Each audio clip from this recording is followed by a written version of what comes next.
Cooking a great steak at home has to be one of the proudest accomplishments a home cook can experience. I can't tell you how many times I've made a horrible steak before I finally perfected a technique that works for me. And trust me, once you get that restaurant quality crust for a fraction of the price, you'll start feeling like a pro. So without wasting any more time, let's get into how I, as a home cook, would make a great steak at home. The first thing we need to start with is picking our cut of meat. Ribeye or a New York strip are probably the two best cuts, and you really can't go wrong with either. However, I like to experiment with cheaper cuts, and I have found that chuck roast is an awesome budget-friendly substitute. Today, though, I have a bottom round roast, and while this would be most people's last choice, I couldn't tear myself away from that marbling or that price.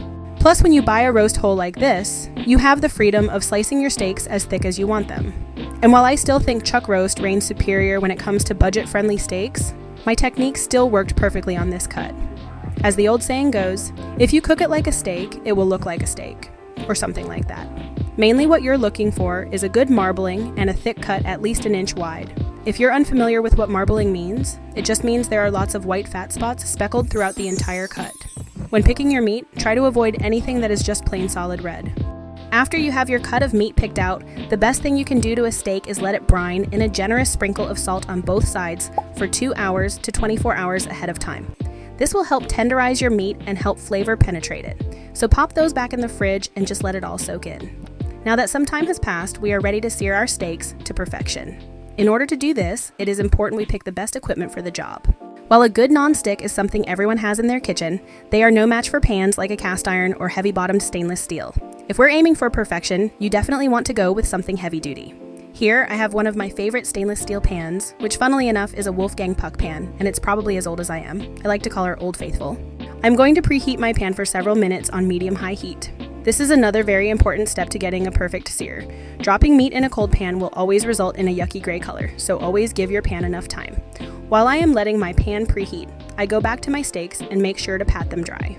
Getting rid of this excess moisture will also help ensure a nicer sear.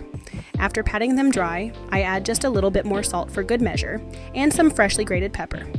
A few moments later. Once that pan is preheated, I add some neutral oil with a high smoke point into the pan, and oh, my pan is way too hot. But not to worry, we just pull that off the heat for a minute or two until that cools down a bit. If you're seeing, smelling, or inhaling too much smoke at any point, never be afraid to adjust your heat accordingly. At any point, you can always turn the heat down, turn it off, and allow the pan to cool, and turn it back up again.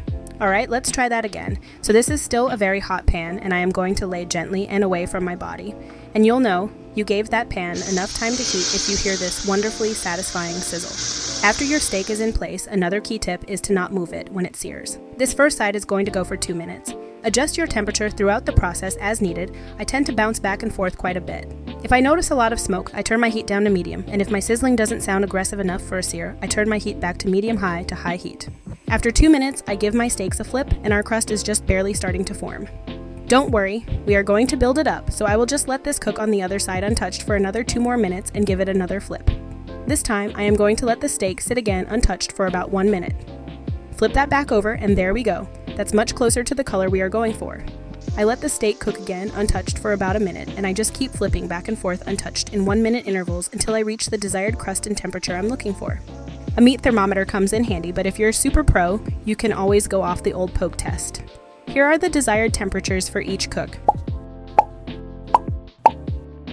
If you feel like your crust has fully developed and you're still not reaching the temperature you're aiming for, you can always finish cooking your steaks in a preheated 350-degree oven, checking the temperature every 3 to 5 minutes.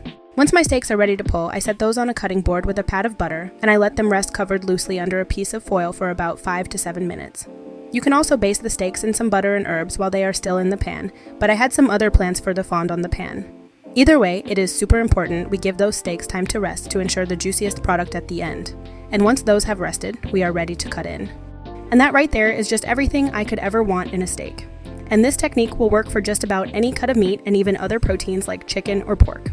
Anyways, I hope you give this recipe a try. Be sure to leave a like, comment, and subscribe. I'm on a new mission to reach 1,000 subscribers so that I can do live cooking shows in the future where you can watch, talk, and ask me your cooking questions in real time. As always, thank you so much for watching, and I will see you in my next one.